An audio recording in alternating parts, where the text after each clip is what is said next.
Merci d'avoir choisi Info7 pour l'actualité des églises des Antilles et Guyane française. Bonjour et bienvenue.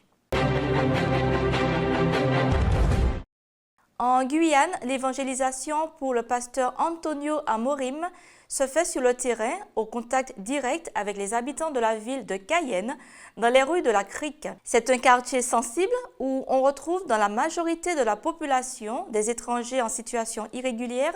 Il y a des Brésiliens, des Surinamiens, des Georgetoniens et des hispanophones. Pasteur Antonio Amorim est un missionnaire détaché par la Conférence générale sur le territoire de la Guyane, orienté vers la plus grande partie de la population étrangère.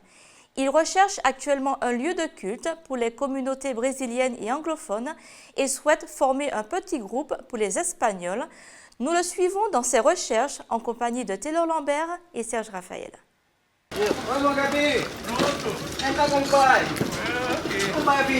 Eu perguntei-lhe o que ele Eu me já disse. queria ter uma casa bem aqui perto. O que ele me disse é que eles estão à espera do tempo seco para pôr terra lá na casa. Eles vão pôr terra com um caminhão, terra no chão. Nous sommes en train de chercher un lieu ici pour faire un petit groupe. La plupart de ces personnes qui sont ici n'ont pas, ils sont en situation irrégulière, ils n'ont pas de carte de séjour, de documentation, donc ils ne peuvent pas se déplacer, ils ne peuvent pas aller dans une église. Ils ont des besoins spirituels très grands, ils sont très accessibles. Certains sont même des adventistes. Et donc, il y a beaucoup d'étrangers, beaucoup de dominicains. Nous avons vu deux personnes que je ne connaissais pas encore. Ils viennent de la Guinée-Bissau, les deux Africains que j'ai salués, qui sont là en train de travailler. Et donc, nous avons des études bibliques que nous donnons ici, en portugais et en espagnol. Et par la grâce de Dieu, je pense que nous avons trouvé un lieu qui est acceptable pour rassembler un petit groupe de 15 personnes en espagnol. Et nous allons organiser maintenant. Il y a un frère ici qui est très missionnaire, le frère qui nous accompagnait. Il est déjà âgé, mais il aime beaucoup le Seigneur, il travaille pour le Seigneur et c'est lui qui est le pont et la porte d'entrée ici. Et c'est lui qui prépare le terrain, c'est lui qui fait les contacts. Et donc, je suis persuadé que ce week-end même, nous allons commencer un petit groupe en espagnol ici. Les communiqués pour la Guyane, la réhabilitation de l'église Saint-Georges a commencé depuis le 5 mai avec le concours de l'église de Moria. Aussi, nous comptons sur la solidarité fraternelle des autres communautés pour achever ce travail pour la rentrée de septembre 2015. Voici les prochaines dates, dimanche 28 juin 2015. Mutualisons nos forces et nos moyens pour aider la communauté de Saint-Georges. L'école adventiste La Persévérance de Cayenne recrute 2 agents pour des contrats CUI-CAE à compter du 1er septembre 2015. Merci de bien vouloir contacter l'école au 05 94 300 678 ou par mail école.lapersévérance@orange.fr où vous pouvez poster vos CV et lettres de motivation à École La Persévérance, 39 rue Victor Schellcher, 97 300 Cayenne, ou les déposer directement à la mission de la Guyane à la même adresse. L'école adventiste La Persévérance de Saint-Laurent propose pour l'année 2015-2016 un poste d'enseignant à temps plein et un poste d'enseignant à mi-temps. Les personnes intéressées devront avoir obligatoirement au moins un Master 1, M1 ou y être inscrites. Elle propose aussi un poste de secrétaire comptable. Faites parvenir votre candidature à l'école La Persévérance de Saint-Laurent du Maroni à l'adresse suivante 46 rue Simon, boîte postale 14 97 393 Saint-Laurent du Maroni CEDEX ou par fax au 05 94 34 31 21 ou par mail école.la-persévérance@wanado.fr. Nous allons maintenant en Martinique et c'est au parc culturel Aimé Césaire que la communauté scolaire de Kerlis a présenté son programme de fin d'année le dimanche 14 juin 2015. L'œuvre d'éducation à laquelle participe l'école adventiste de Kerlis occupe une partie de la vie de ses étudiants. Les parents qui ont confié leurs enfants dans cette école ont souhaité le meilleur pour eux, c'est-à-dire leur réussite scolaire et spirituelle. Ce moment de fête qui marque la fin de l'année est un moment de joie un moment de joie que nous partageons avec vous parce que vous nous avez confié vos enfants et durant cette année scolaire, non seulement un savoir leur a été inculqué, mais aussi un savoir-être parce que nous croyons en une éducation complète des enfants afin de les préparer non seulement à une citoyenneté ici-bas, mais aussi une citoyenneté à venir. Alors, à la conclusion de cette année scolaire, il y a une génération qui va nous quitter et qui va faire place à une autre génération qui viendra l'année prochaine. Et ainsi donc continue le flux et le flot des élèves, des générations qui passent à Kerlis. Et il y a probablement parmi vous, parents, des personnes qui ont été élèves à Kerlis. Et ce que nous souhaitons, c'est que celles et ceux qui aujourd'hui sont les élèves, qui sont assis là dans les premiers rangs ou encore qui sont ici sur l'estrade pour pouvoir vous présenter tout ce qu'ils ont eu à cœur de préparer, eh bien que lorsque ces enfants-là seront parvenus à l'âge d'être parents, qu'ils soient assis à la place où vous vous tenez aujourd'hui, en train de regarder leurs enfants leur offrir ce que l'école leur aura permis d'accomplir. Cette œuvre d'éducation qui voit des enfants naître, grandir et s'épanouir contribue à rendre notre société meilleure.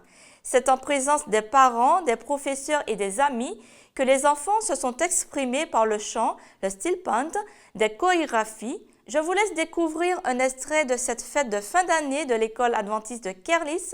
C'est un reportage réalisé par Jean-Marc Bolder, Pascal Luxin et Jorel Bouville.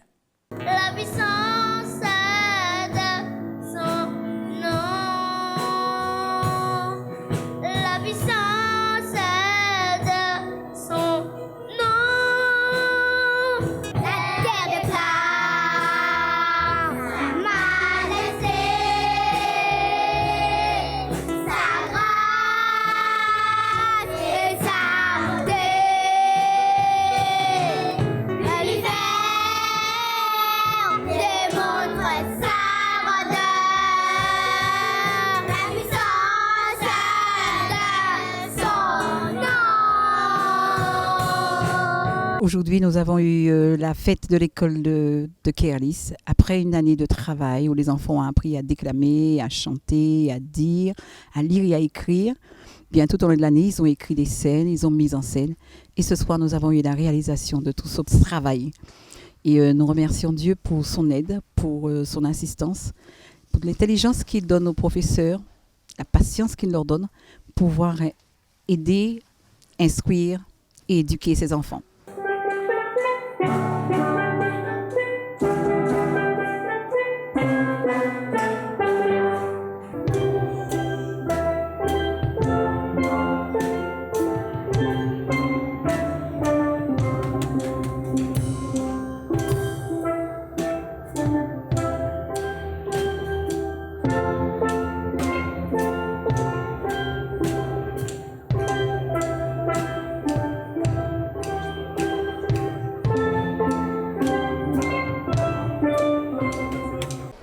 J'ai vraiment apprécié le programme.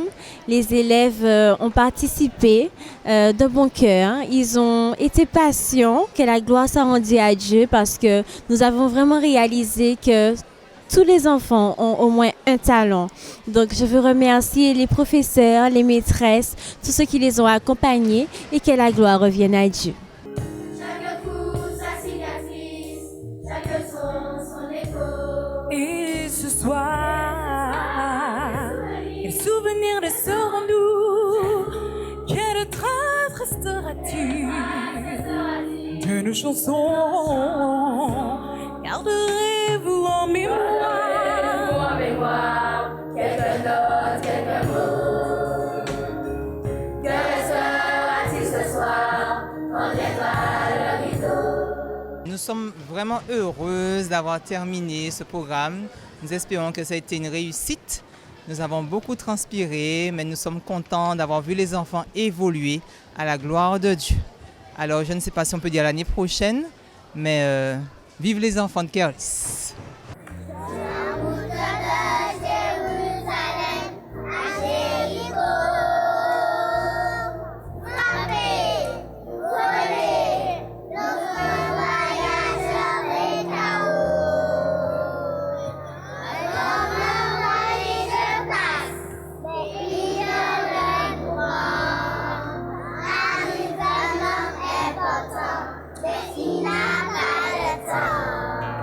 le programme magnifique. Je trouve qu'ils se sont bien débrouillés. Il y a eu du travail. On voit qu'il y a eu un travail en profondeur, avec beaucoup de patience. Et je félicite ces jeunes qui se sont bien exprimés, qui ont bien travaillé, bien préparé la chose pendant l'année. Je félicite aussi les enseignants, les enseignantes. On voit qu'il y a eu du travail et encore une fois, bravo. Pour les musiciens, on a eu très peu de temps pour se préparer. Je vois qu'ils se sont bien débrouillés. On s'est bien débrouillés. Elle était un peu têtue, elle aimait bien s'éloigner. Alors un jour le bon berger lui ainsi lui parlait.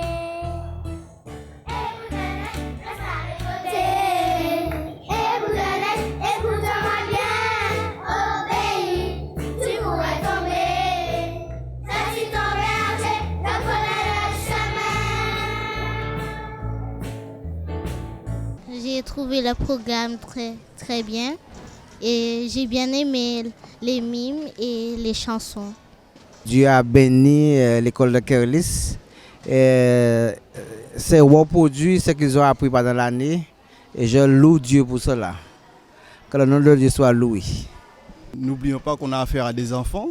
Donc félicitations à toute l'équipe éducative, félicitations à l'administration aussi. Et puis vive la fête de 2016 déjà. Donc voilà. Donc c'est un très beau programme. Donc les enfants se sont exprimés. Donc voilà.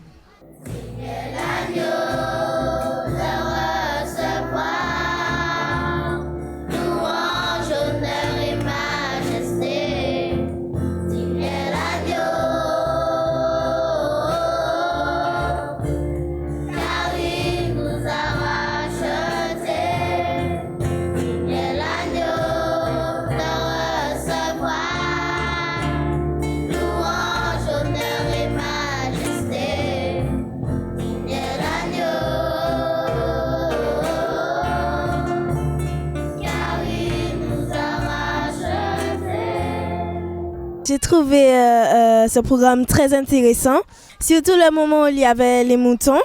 C'était vraiment rigolo. Comme il comptait régulièrement ses brebis pour vérifier qu'il ne manquait personne, il constata qu'une brebis avait disparu. Mais où es-tu, mon berger du troupeau?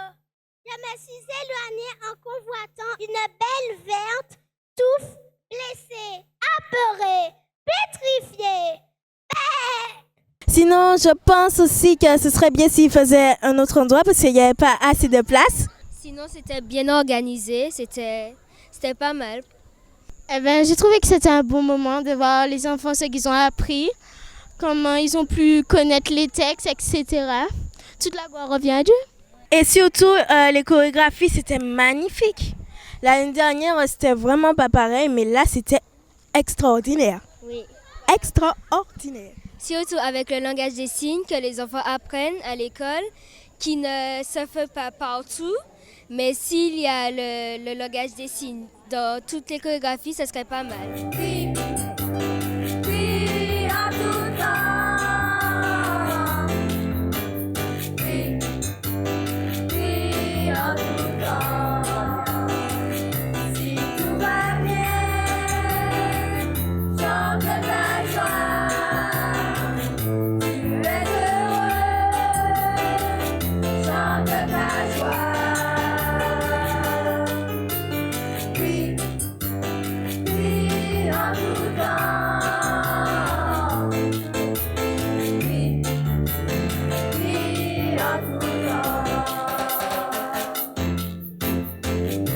C'était bien, on a vu les enfants chanter, ils chantaient très bien, vu leur âge. Ils se sont beaucoup entraînés aussi. Ah ouais. Et c'était mignon de voir que des enfants de leur âge font tout ça de choses pour nous faire plaisir. Moi, je ne regrette pas d'être venue. Et toi? C'était un très beau spectacle, ils se sont beaucoup entraînés pour ça, ça a donné un beau rendu. Donc voilà, on est content d'être venus. J'ai bien chanté. Je me suis bien amusée. Le spectacle était super. Merci à tout le monde. Merci maman.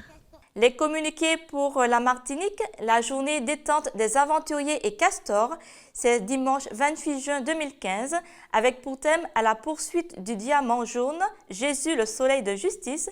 C'est de 9h à 17h à Rama. Il faudrait vous munir d'un t-shirt aventurier et castor, d'un pantalon et de baskets. Le pique-nique JIA, la 3e édition, aura lieu le mardi 14 juillet 2015 au site de camp de Rama. Au programme du sport, de fitness, jeux d'hiver, des jeux de société.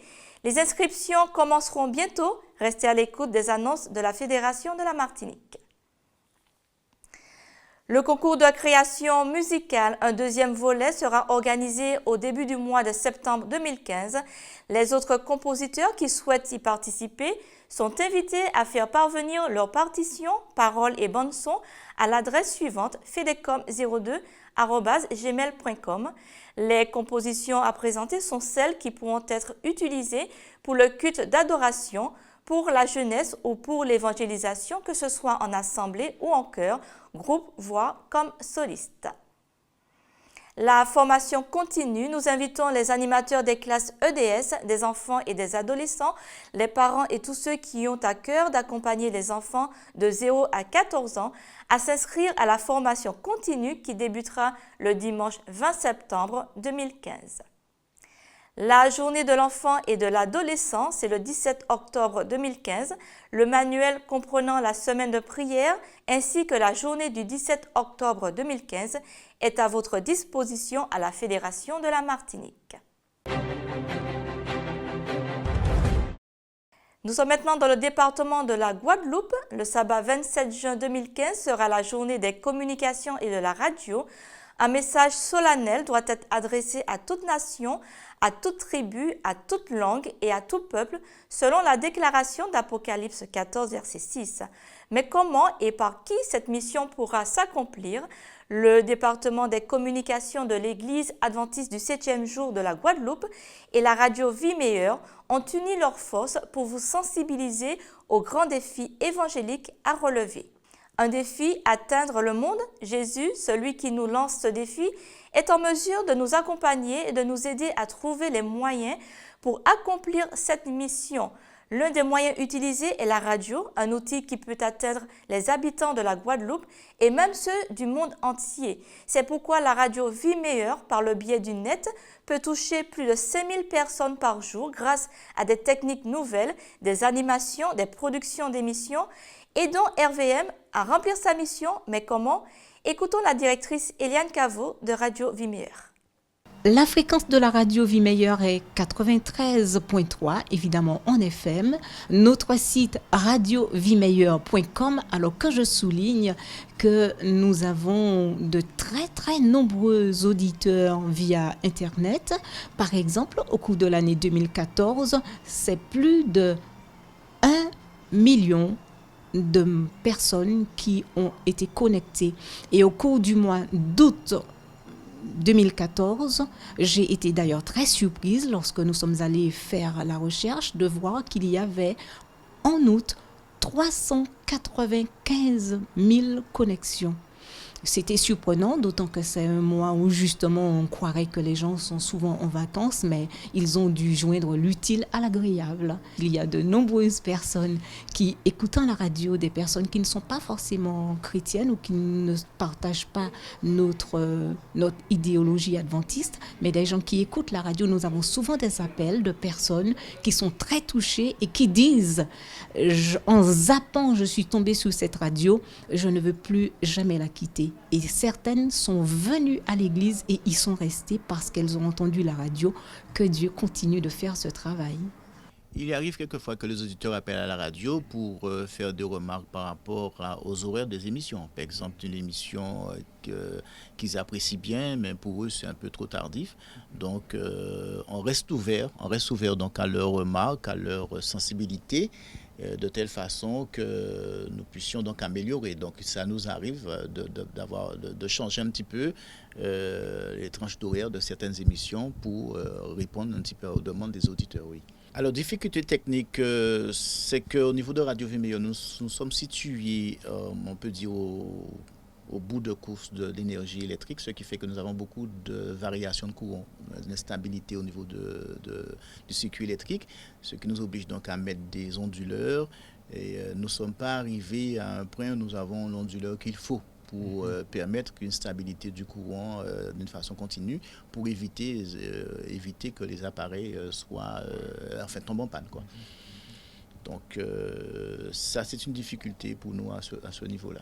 Alors, comment on peut situer Radio Vie Meilleure par rapport au paysage audiovisuel en Guadeloupe? Nous n'avons pas d'enquête réalisée à ce sujet pour que nous puissions avoir un rapport officiel du Médiamétrie. Mais lorsque les retours que nous avons au niveau des auditeurs, au niveau des endroits où nous entendons la radio jouer, nous sommes persuadés que Radio Vie Meilleure est très écoutée en tant que radio religieuse en Guadeloupe. Et donc c'est seul peut-être le Médiamétrie officiel qui pourrait confirmer nos dires. Mais le sentiment, nous l'avons qu'effectivement c'est une radio très appréciée des Guadeloupéens et qui apporte un bienfait, une sérénité pour les auditeurs qui écoutent cette radio. Nous avons des retours extraordinaires, des personnes qui, comme par hasard, arrivent à tomber sous cette fréquence et ne lâchent plus la fréquence. Sur 100%, on peut dégager, disons, 80, disons, on met 75%.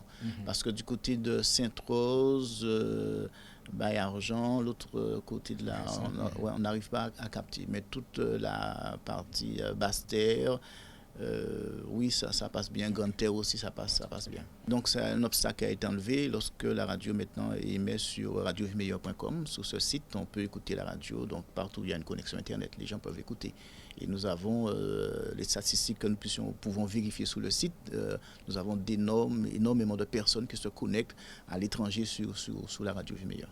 Lorsqu'on parle de la chorale de Saint-Robert en Guadeloupe, il faudrait préciser laquelle, puisqu'il existe plusieurs chorales et de groupes de chant, comme le chœur de Sillon, la chorale des enfants, le groupe des adolescents, SR Harmonie, le chœur d'hommes, SR Quartet, et d'autres en devenir, sans oublier la chorale Voix d'Orient, celle dont nous souhaitons vous présenter. Créée dans les années 60, elle a évolué avec des générations de choristes de tout âge, tout en gardant le même objectif, celui de chanter l'amour de Dieu. Serge Raphaël est allé à la rencontre de la Voix de l'Orient en compagnie des deux responsables, Marie-Ange Boulassi et Ophélie Joblon. Nous sommes en Guadeloupe. Notre chorale s'appelle Voix d'Orient, comme l'a dit Marie-Ange tout à l'heure. Et c'est une chorale qui représente un peu l'ensemble de l'église de Saint-Robert. Elle est diversifiée en âge, en personnalité, et notre chorale essaye de démontrer à quel point on aime Dieu, à quel point Dieu est reconnaissant pour nous, et on a juste envie de témoigner l'amour qu'il nous porte en fait. Le but de la chorale, c'est quoi? C'est dire aux autres que Dieu est amour, Dieu est bon, il a fait ça pour moi. Quand je me réveille, mes premières pensées devraient être tournées vers Dieu, pas vers mes préoccupations. Et c'est pour ça que lorsque le sabbat arrive, et ça je pense que c'est valable pour tous les chrétiens, ils se reconnaissent, quand le sabbat arrive, on est soulagé, on est content parce qu'on se dit, ça y est, je vais pouvoir respirer, ça y est, je vais pouvoir retrouver mon Dieu, ça y est, je vais pouvoir laisser derrière moi toutes les inquiétudes, toutes les tribulations de la semaine et me consacrer à autre chose. Et c'est vrai que pour moi, en tout cas, le sabbat, c'est vraiment le jour de repos. Mais quand je dis repos, c'est le jour où on laisse tout tomber. Et puis le dimanche, on revient et puis on est reparti pour une semaine. Mais ça, c'est ce que nous exprimons dans le chant. Et si on chante, c'est parce qu'on aime chanter Jésus. Je veux dire, si c'est juste pour venir chanter Jésus, chanter des mots, ça n'a aucun intérêt. Et ça, je le dis, je le répète souvent à mes choristes, on ne chante pas des mots, on chante l'amour de Dieu, on chante une espérance justement, on chante l'évangile, on prône sa gloire, on prône son amour. On ne colle pas des mots les uns derrière les autres. Ça ne touche pas le cœur. Et ça ne transforme pas. Ça ne change pas un être humain. Nous avons obligation d'élever l'Assemblée, d'élever son âme vers notre Seigneur. Même si très souvent, c'est notre Seigneur qui descend vers nous. Mais là, c'est aider l'Assemblée à vraiment lever les yeux, garder les yeux fixés sur Jésus et oublier ce qui se passe tout autour. Donc ça, c'est notre rôle. Et ça, c'est ce qu'on ne doit pas oublier. On ne doit jamais oublier. Nous devons être sincères lorsque nous chantons, en fait. C'est difficile d'exprimer une chanson quand on n'a pas fait d'expérience. C'est difficile. Quand on fait des répétitions, Marie-Ange et moi, lorsque nous assurons les répétitions, nous nous rendons compte la plupart du temps qu'on a du mal à exprimer nos chansons, qu'on a du mal à faire passer un message.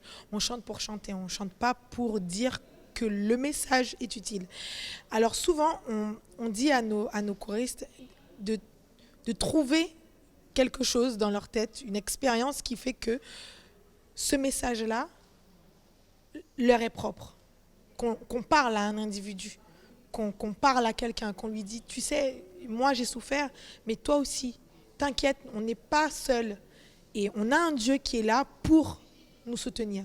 Donc c'est vrai que parfois c'est difficile de transmettre un message lorsque l'on chante, mais on essaye, il le faut de toutes les manières. Et c'est ce qu'on inculque un peu à nos choristes, de manière à ce que lorsque nous chantons, que la personne qui nous écoute, même si c'est une, on n'a pas besoin que ce soit toute l'assemblée, mais une personne, juste une, qui soit touchée et qui se sente imprégnée du chant, et qui se dit, ce chant-là, il a été fait pour moi. Le style, le rythme a évolué au fil des ans, puisque c'est une chorale qui date quand même des années 60. Donc 60 à 2015, ça fait quand même un petit bout de temps. Donc vous imaginez que ce qu'on chantait dans les années 60, ce n'est pas forcément ce qu'on chante aujourd'hui, sauf que le message reste toujours le même. Le message, c'est le salut, l'amour de Dieu pour les hommes. Le message ne bouge pas. Simplement, nous adaptons. Et vraiment, comme l'a dit Ophélie, nous sommes vraiment dans le gospel maintenant. Et disons que c'est un style qui parle beaucoup à l'Assemblée, mais particulièrement à nos jeunes. Il ne faut pas oublier que lorsqu'on a une église qui est jeune, parce que Saint-Robert est une église jeune, et qu'on a une chorale, surtout la nôtre, la chorale Voix d'Orient, elle doit appeler des jeunes à venir louer l'Éternel et à partager cet amour. Donc les jeunes aujourd'hui sont très épris du gospel, donc pour nous c'est une forme. Alors demain on ne sait pas quel sera le style, mais en tout cas une chose est certaine, c'est que le message lui ne changera jamais. C'est ta maison.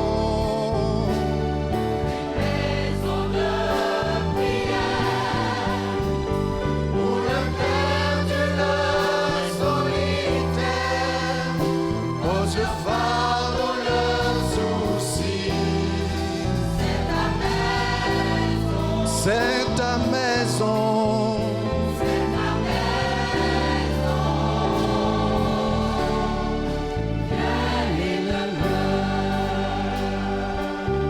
En fait, nous avons 3 tenues. Une tenue de cérémonie, donc lorsque nous faisons des prestations pour le culte, ou nous sommes en blouse ou en tenue de noir et de couleur, mais la plupart du temps, pour les représentations comme celle-ci, on est en blouse. Et les appliques sont bordeaux. Ce soir, nous serons en blouse, mais avec des appliques moutarde. Et pour les moments les plus tristes, les plus difficiles, nous sommes en blouse également, mais avec des appliques noires. Donc notre blouse est multifonction. D'ailleurs, j'invite les autres chorales à avoir aussi des tenues. En fait, pour ce genre de manifestation, je suis très uniforme, parce que je pense qu'une chorale, elle doit être reconnaissable et il ne doit pas y avoir, lorsque la chorale chante, on ne doit pas faire attention aux individus qui sont là, mais au chant. Et je pense que c'est une des qualités qu'on peut reconnaître au blues, aux uniformes de manière particulière, c'est que ça fait abstraction de la personne et on entend le message, on écoute le message. Voilà. Et c'est ça le but d'une chorale. Donc la blues, pour moi, elle est vraiment, dans les grandes circonstances, elle est la plus appropriée. Car toi seul est Dieu, on a un seul Dieu, c'est le seul, il ne dépend de personne, en fait c'est nous qui dépendons de lui, il n'a besoin de personne, c'est nous qui avons besoin de lui. Et ça en fait on va l'exprimer dans notre chant. Car toi seul est Dieu, bien avant tous les temps, assis sur le trône, oui toi seul est Dieu, dans les bons, dans les mauvais temps, assis sur le trône, oui toi seul est Dieu, oui toi seul est Dieu, incomparable, inébranlable, à l'infini, oui c'est bien toi, incomparable, inébranlable, à l'infini, oui c'est bien toi. Every praise. Every praise, en fait, c'est reconnaître qu'en tant qu'enfant de Dieu, qu'en tant que créature créée par Dieu, toute la reconnaissance, toute la louange, tout ce qu'on a, on doit le crier vers notre Seigneur, celui qui siège, qui est sur le trône et qui nous regarde, qui a manifesté son amour pour nous en donnant son Fils Jésus à la croix. Et donc celui-là, on ne peut que lui dire que nous l'aimons, on ne peut que lui dire que nous voulons être avec lui, qu'on a envie de vivre avec lui. Et donc c'est ce que nous allons chanter dans Every Praise, c'est vraiment toute la louange, tout ce qu'on peut dire, tout ce qu'on peut crier, c'est pour notre Dieu. Depuis une époque, il y avait 4 pupitres, soprane, alto, ténor et basse.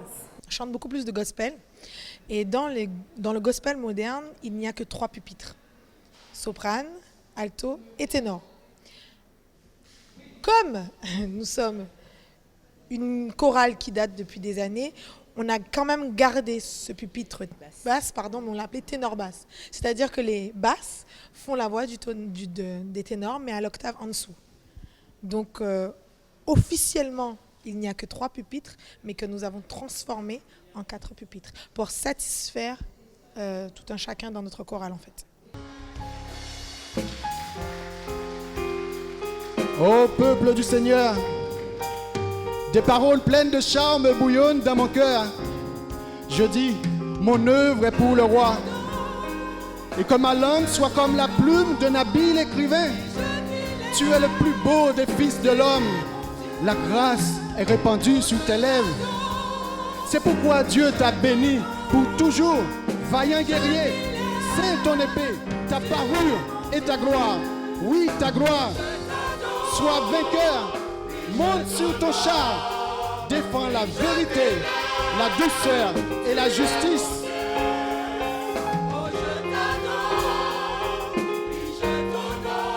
Tes flèches sont aiguës, des peuples tomberont sous toi. Elles perceront les cœurs des ennemis du roi. Ton trône, ô Dieu, est à toujours, et le sceptre de ton règne est un sceptre d'équité. Tu aimes la justice. Tu es la méchanceté. C'est pourquoi, oh Dieu, ton Dieu t'a oint d'une huile de joie par privilège sur tes colères.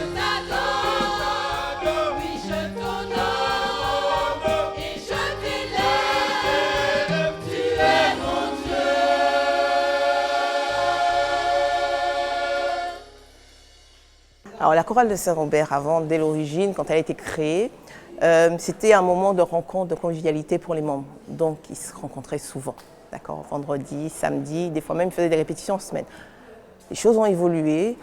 Aujourd'hui, nous avons des activités variées, diverses et variées.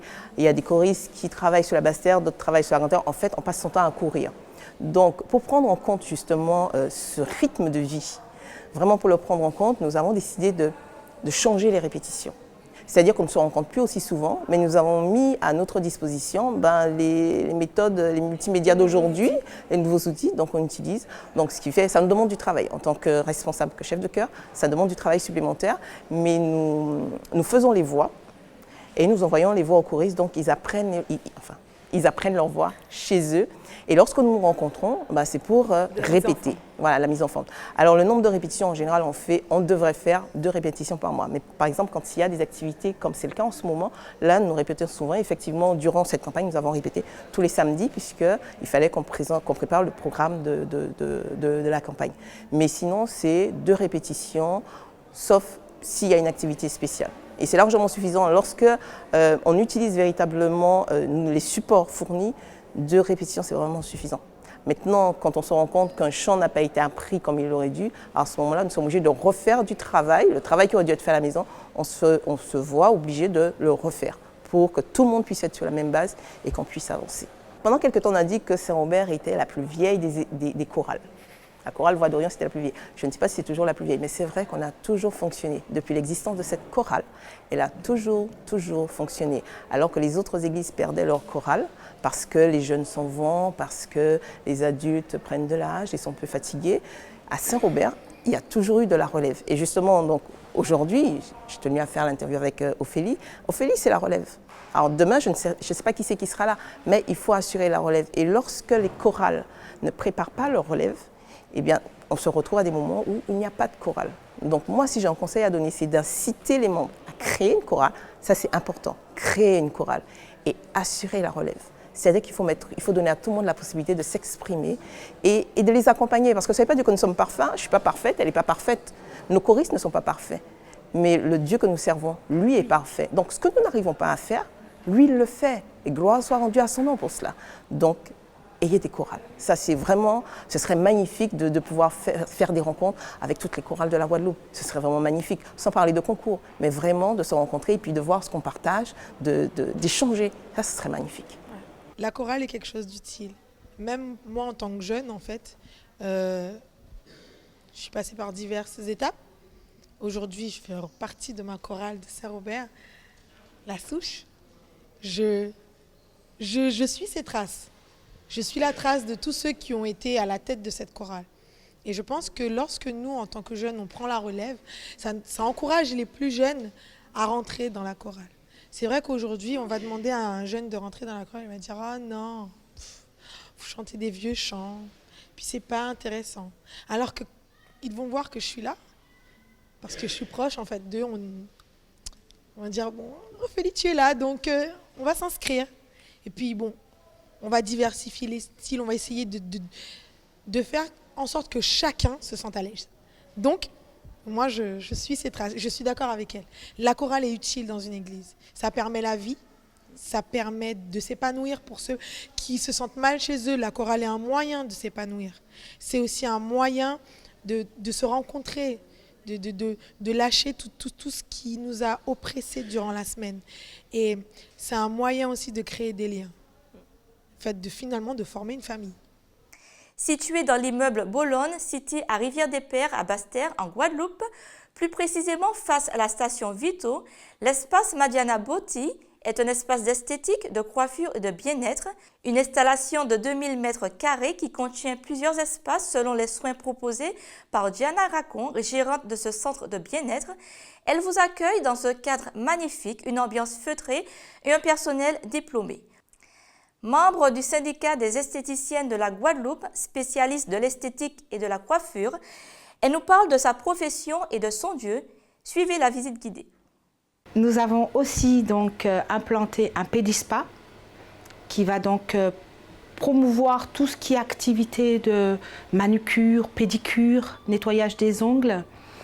Un espace où il y a des cabines qui sont des cabines pluridisciplinaires, qui comprennent donc des soins corps, des épilations, des soins du visage également. Nous avons un espace sauna infrarouge, un espace balnéothérapie et un espace spa jacuzzi. Et nous finirons bien sûr par 2 espaces que sont le jet haute pression et le spa jet. Donc une infrastructure assez colossale, assez importante, mais qui permet donc à de beaucoup de personnes, beaucoup de clients de venir se détendre. C'est l'occasion aussi de présenter la personne de Jésus parce que vous savez, les personnes ne viennent pas ici simplement pour faire des soins. Bien souvent, elles souffrent de souffrances intérieures, de mal-être, de tristesse et c'est l'occasion, donc pour moi, par ce biais, de présenter encore mon Jésus, mon Sauveur, qui leur apporte la paix, la quiétude. Nous avons des moments d'échange importants autour de la Bible. Nous avons des échanges aussi de prières. Et il m'arrive bien souvent de prier pour mes clients. Ce qui rend véritablement cette profession agréable, c'est que je peux combiner à la fois ma foi en qualité de chrétienne et l'exercice et la pratique de mon activité, de mon professionnalisme. Je suis heureuse donc véritablement de m'épanouir dans ce domaine. Et j'invite ceux qui sont de passage à venir voir le site et à découvrir. Nous allons faire ensemble une petite visite guidée. Vous voulez bien me suivre? On y va. Ici, vous avez la première cabine. C'est une cabine qui est réservée aux soins du corps. Dans cette cabine, vous allez retrouver la quiétude. Nous avons préféré rester dans le naturel parce que nous savons les vertus de ces produits qui sont issus de la mer. Leur principe actif étant d'apporter une amélioration sur le plan cutané pour les personnes en fonction de leur type de peau et de leur âge. La deuxième cabine de soins pour réaliser les soins du visage, qui sont là aussi pour réaliser les épilations. Comme je vous disais, toutes nos cabines sont pluridisciplinaires. Nous voulons véritablement mettre l'accent sur les qualités que nous apportons lors de la réalisation des soins. Et c'est vrai, rester dans le naturel est le plus important pour l'être humain. Nous allons continuer notre visite. Je vous conduis maintenant dans notre espace sauna. Cet appareil est conçu et réalisé pour des soins de détente. La prochaine escale que nous allons avoir se trouve en balnéothérapie. La balnéothérapie, depuis des années, des millénaires, a trouvé son avantage pour permettre aux personnes de se détendre. Les propulsions de jets qui sont réalisées, permettent donc au corps de bénéficier d'un retour veineux et de permettre également pour des personnes sur les programmes qui sont sur le tableau de bord, l'ordinateur de bord, de programmer des soins en fonction, bien évidemment, de la cure dans laquelle le client est enregistré. Et bien maintenant, nous allons poursuivre notre visite et je vais vous conduire dans notre espace spa jacuzzi. L'espace spa jacuzzi est un lieu de détente absolue. Les grosses buses latérales et les buses dorsales ont pour objectif une détente absolue. C'est sur ces images que nous terminons ce journal. C'est notre dernière édition pour cette saison. Je vous remercie de nous avoir suivis et de votre fidélité. Je vous souhaite de bonnes vacances à ceux qui sont en vacances. J'aurai le plaisir de vous retrouver à la rentrée prochaine pour l'actualité des églises adventistes des Antilles et Guyane françaises. Restez sur Espérance TV et Maranatha.